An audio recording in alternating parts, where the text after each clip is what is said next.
we're going to create a new user account on iNaturalist. We've pointed our web browser to iNaturalist.org and we find the blue button for sign up. Click that. So now we're going to create an iNaturalist.org account here.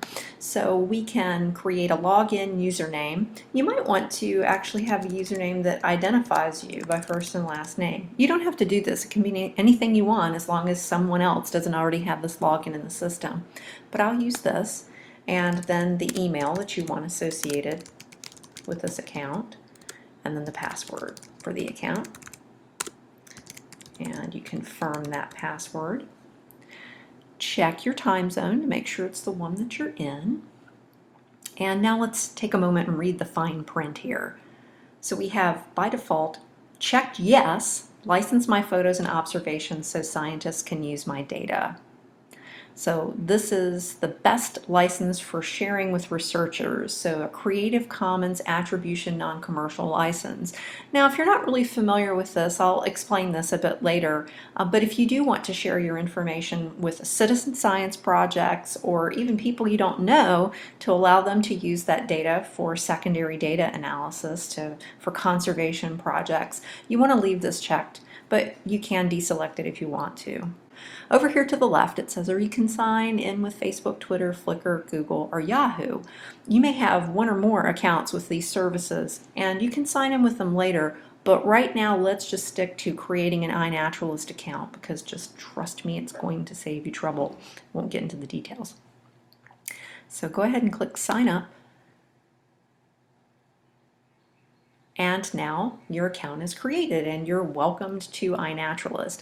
Now, where you are right now in the iNaturalist scheme of things is you're in your dashboard. And if you want to get to your dashboard later as you're clicking around and going other places, you can always get back to it by clicking on the link for dashboard here in the upper right corner of your screen. So the dashboard collects all of your recent activity and any recent activity for projects or people that you're connected with. And because this is a new account, instead what's here is a lot of great instructional information to help you explore iNaturalist on your own. So let's take a look here at the dashboard settings. This is a little drop-down menu and I'm going to click this. So I'm not going to take you through every item on this menu. I want to draw your attention to account because this is going to allow us to make changes to some of the information that we set originally when we set up this account only moments ago. So I'm going to click that and we're going to look at these settings. So I've switched gears here from the brand new account that I just created to my actual user account on iNaturalist to look at some of these account settings. So I've added a photo for myself, and I've also added my name. And in this box that says, tell everyone a little bit about yourself, I've shared a little bit about myself, so that's something that you can add there. And if you know HTML code, you can also link to, say, your LinkedIn account or web pages about yourself, your blog, that kind of thing, and you can include that in your profile. I've connected some of the other accounts that I have for login. That was mostly just for me to test things, but if you wanted to say, log in with your Twitter account or your Google account instead of your iNaturalist account, you can do that. A bit of warning though, if you're using the iNaturalist app, that's not yet integrated with these other sign-in services, so you would just be using the iNaturalist account that you created for that. I think that's something that they're working on, they just haven't quite gotten there yet. So this is just for logging in through the web browser. So I've also linked some photo hosting accounts, again mostly to test them, but I actually do store photos on Flickr, and so you would click here and then you would go through some options for actually linking your Flickr account. Right now mine is linked, so I could unlink it if I wanted to. So I'm just going to use my browser back button there to get back to where I was. And I also have some sharing settings here that because I've associated my Facebook and Twitter accounts, my observations that I made are automatically shared on Facebook or Twitter. So in Twitter what it does is it sends out a tweet with a link to the observations, and on Facebook it doesn't put it on your main wall, it actually puts it in a little module that's off to the side on your profile. But you can, if you connect those accounts and you don't want to share that information, you can deselect those boxes. So what I really want to call your attention to here are two things: email settings and licensing. So we'll talk about email settings first. So you've associated an email account with iNaturalist. With email settings, in general, you're really going to get no more than one email message a day from iNaturalist, unless someone sends you a direct message.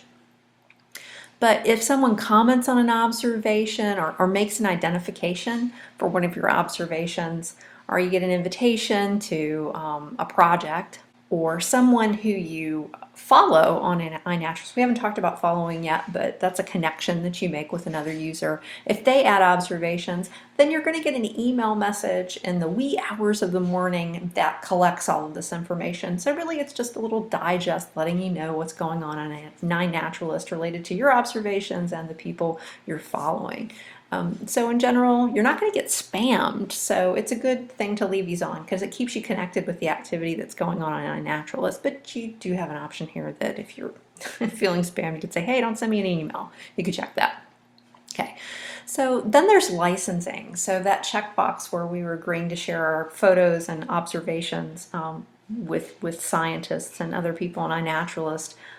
This is the detail of that. So you could go in, for example, and change this default option for attribution, non-commercial licensing, which really means if someone's using your information, then they need to credit you and they need to not sell that information. And for most people, that suits their needs very nicely. But there are other options here you can see and look at in more detail. Or you could decide, no, my information on iNaturalist, it all belongs to me and I don't want to share it unless anyone asks me explicitly for that information. And in that case, you would check here, no license for both the observation column and the photo column.